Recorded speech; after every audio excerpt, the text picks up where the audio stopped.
Alamin.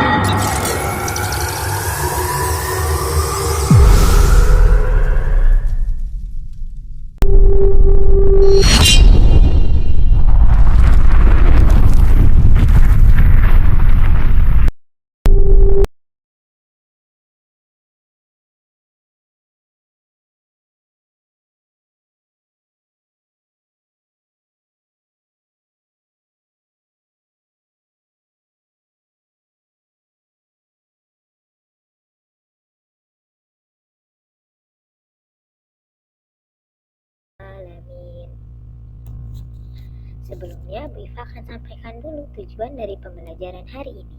Yang pertama, menjelaskan makna iman kepada hari akhir sebagai bentuk implementasi rukun iman. Yang kedua, menyebutkan tanda-tanda hari kiamat sebagai wujud mawas diri dalam implementasi rukun iman. Yang ketiga, menyebutkan tahapan di akhirat dalam mempertanggungjawabkan amal sebagai bentuk keimanan agar semakin mengingat hari akhir.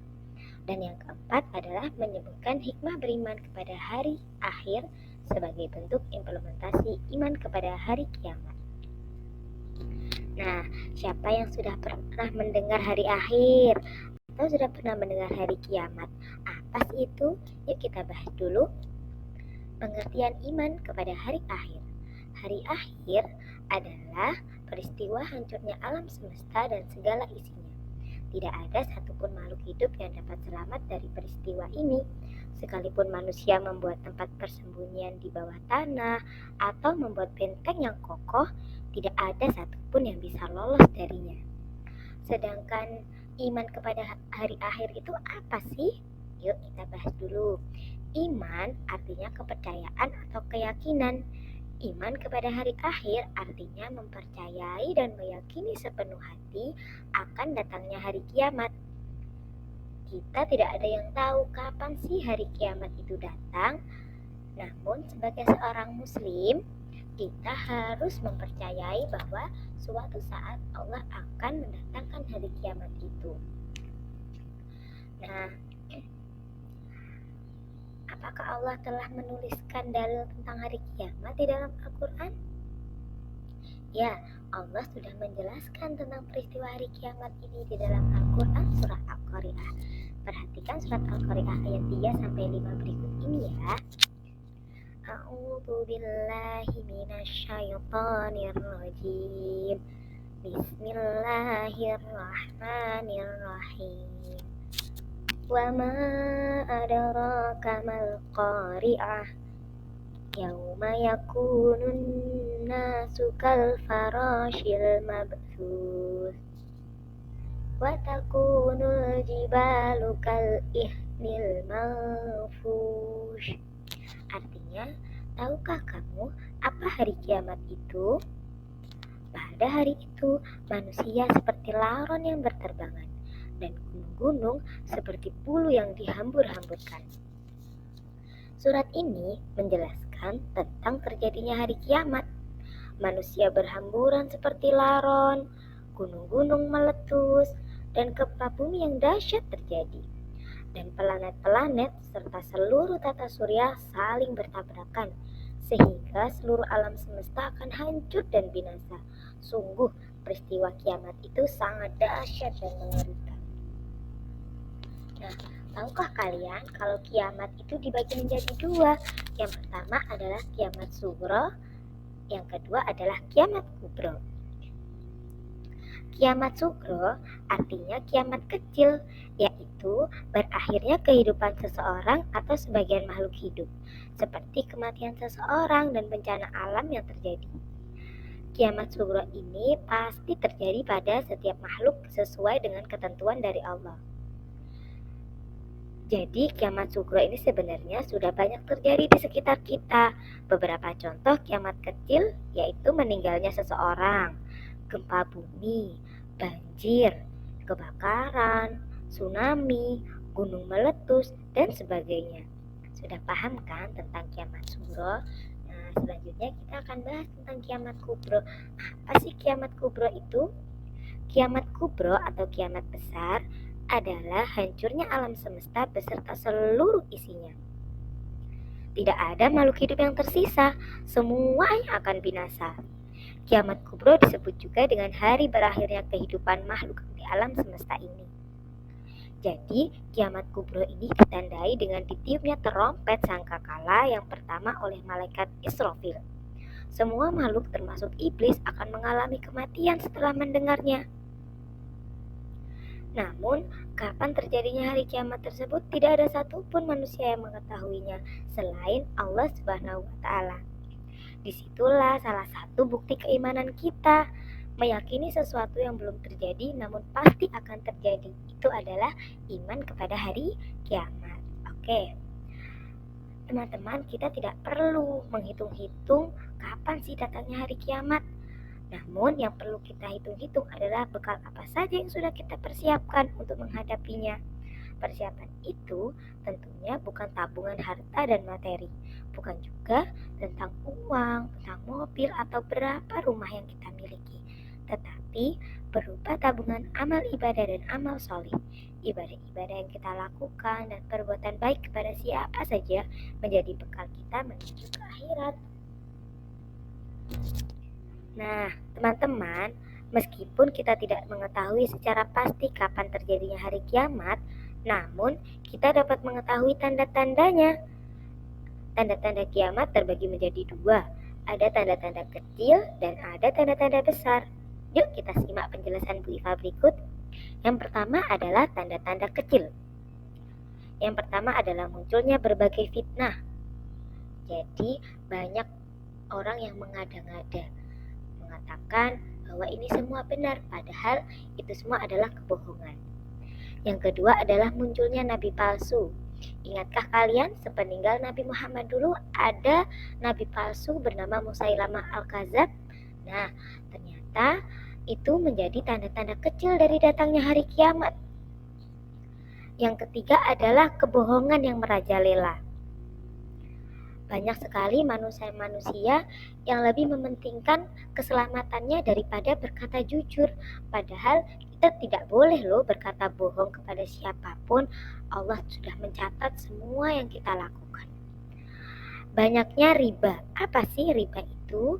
Riba adalah menambahkan hal-hal yang tidak sesuai dengan timbangannya. Misalnya, ada seseorang yang meminjam uang kepada kita, namun kita minta kembali uang tersebut adalah misalnya pinjamnya 5.000, terus hei kamu harus mengembalikan kepadaku 5.000 setengah ya. Nah, 500-nya itu adalah sebuah riba. Ternyata di dunia ini banyak sekali orang-orang yang sudah melakukan riba. Dan yang terakhir adalah anak durhaka. Nah, ini na'udzubillahi min dzalik. Anak durhaka itu adalah anak yang tidak mau berbakti kepada orang tuanya. Ketika orang tuanya meminta untuk melakukan kebaikan dan mendekatkan diri kepada Allah, dia tidak berkenan.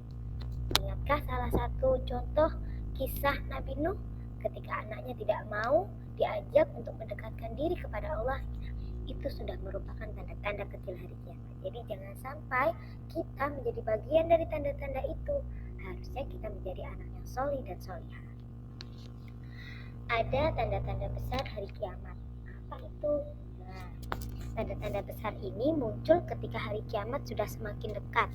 Yang pertama adalah matahari terbit dari barat. Selama ini kita tahu bahwa matahari itu tidak terbit dari barat. Ketika nanti kiamat sudah semakin dekat, Allah menerbitkan matahari dari barat. Yang kedua adalah munculnya Dajjal. Sudah tidak asing sepertinya ya Dajjal ini. Dajjal ini adalah makhluk dengan tanda di dahinya ada bertuliskan kaf, fa, dan ro. Dia mengajak manusia untuk jauh dari Allah dan masuk ke dalam neraka. Selanjutnya adalah turunnya Nabi Isa alaihissalam. Nabi Isa Bu? Iya, Nabi Isa sebenarnya belum meninggal. Nabi Isa diangkat oleh Allah dan akan diturunkan kembali oleh Allah ketika kiamat sudah semakin dekat. Yang selanjutnya adalah keluar Ya'juj Ma'juj. Ini adalah segerombolan manusia-manusia manusia yang suka membuat onar, suka membuat kericuhan di dunia. Yang terakhir adalah binatang melata. Binatang melata ini bukan seperti yang kalian pikirkan, bukan seperti ular, cacing, namun binatang melata ini bisa berbicara dengan bahasa manusia. Sungguh seram. Semoga kita semua bukan termasuk orang-orang yang mendapati hari kiamat. Amin, amin ya rabbal alamin. Selanjutnya adalah perjalanan manusia di akhirat. Yang pertama, ketika nanti seluruh manusia itu telah meninggal dunia, telah ditiup sangkakala oleh malaikat Israfil, maka ditiuplah sangkakala yang kedua.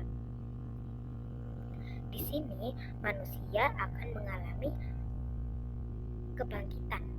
Jadi seluruh manusia akan dibangkitkan sejak Nabi Adam hingga manusia terakhir yang hidup.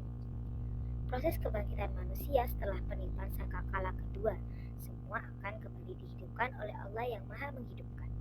Rasulullah adalah manusia pertama yang dibangkitkan di padang mahsyar. Rasulullah akan menjadi pemimpin di padang mahsyar. Setiap manusia akan dibangkitkan sesuai dengan kondisi kematiannya. Jika manusia beriman dan beramal solih, maka akan dibangkitkan dengan wujud yang baik.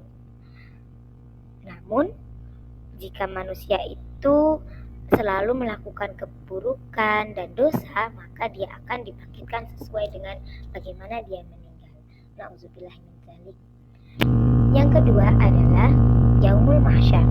Yaumul Mahsyar artinya hari berkumpul, yaitu hari di mana manusia dikumpulkan di suatu tempat yang sangat luas.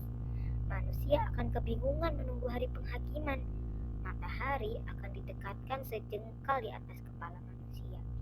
Manusia merasakan kepanasan yang mencekam menunggu penghakiman. Setiap orang akan mengingat segala dosa yang pernah dilakukan, memikirkan dirinya apakah akan selamat atau tidak. Bagi orang-orang yang beramal solih di dunia, seluruh amal perbuatannya akan datang menaunginya sehingga tidak merasakan panasnya matahari yang hanya sejengkal di atas kepala kita. Yang ketiga adalah Yaumul Hisab. Apa itu Yaumul Hisab? Yaumul Hisab artinya hari perhitungan, yaitu hari dihitungnya semua amal perbuatan manusia ketika hidup di dunia. Hari dihisabnya amalan baik dan amalan buruk manusia. Hari itu manusia tidak bisa berdusta atas amal perbuatan yang pernah dilakukan. Mulut mereka akan terkunci, tangan mereka akan berbicara, dan kaki yang akan menjadi saksinya. Tidak akan ada orang yang bisa berbohong di hadapan Allah. Selanjutnya adalah Yaumul Mizan. Apa sih Yaumul Mizan? Yaumul Mizan artinya hari penimbangan, yaitu hari ditimbangnya catatan amal baik dan catatan amal buruk manusia. Semua perbuatan sewaktu di dunia harus dipertanggungjawabkan. Amalan yang paling berat ditimbang di dalam mizan kebaikan, yaitu akhlak yang baik. Akhlak terpuji memiliki kedudukan yang besar dalam kehidupan manusia. Jadi teman-teman semuanya harus mengedepankan, harus sering-sering melakukan amal kebaikan. Agar apa?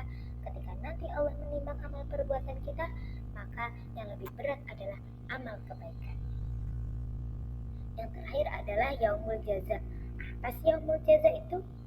Setelah kita melalui proses yang panjang, ada Yaumul Jaza yang artinya hari pembalasan, yaitu hari di mana manusia mendapatkan balasan atas perbuatannya ketika di dunia. Ketika manusia banyak melakukan kebaikan, maka kita sudah tahu apa balasan yang Allah berikan. Yang benar, surga yang dengan segala kenikmatan di dalamnya.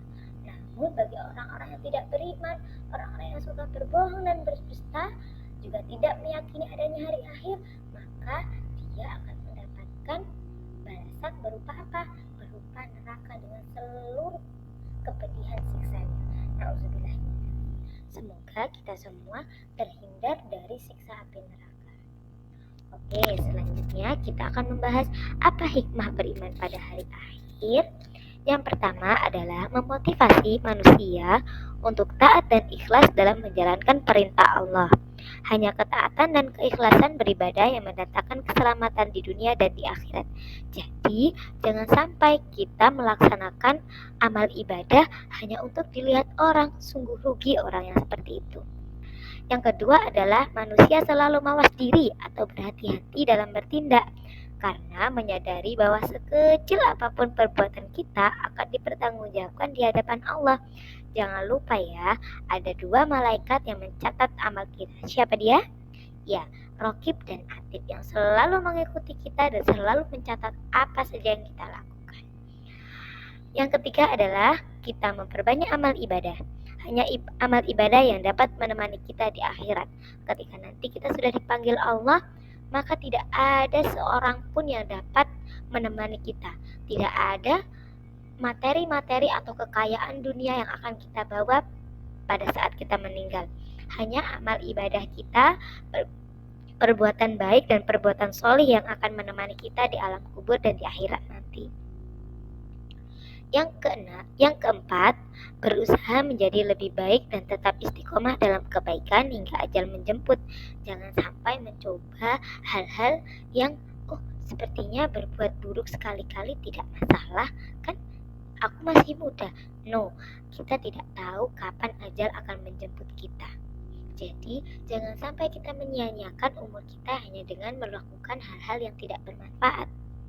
Yang terakhir adalah menunjukkan perilaku yang terpuji dalam kehidupan sehari-hari. Akhlak terpuji merupakan amalan yang paling berat timbangannya di akhirat. Jadi, jangan sampai kita saling menyakiti, kita saling mengejek, kita tidak berteman dengan yang lain. Padahal amal kebaikan dan akhlak terpuji itu adalah dia yang memiliki berat yang paling banyak untuk menyumbang seberapa berat amal perbuatan kita. Nah, sudah siap melakukan kebaikan di mana saja dan kapanpun? Oke, terima kasih. Demikian yang dapat Bu Iva sampaikan. Kurang lebihnya Bu Iva mohon maaf. Semoga bermanfaat. Wassalamualaikum warahmatullahi wabarakatuh.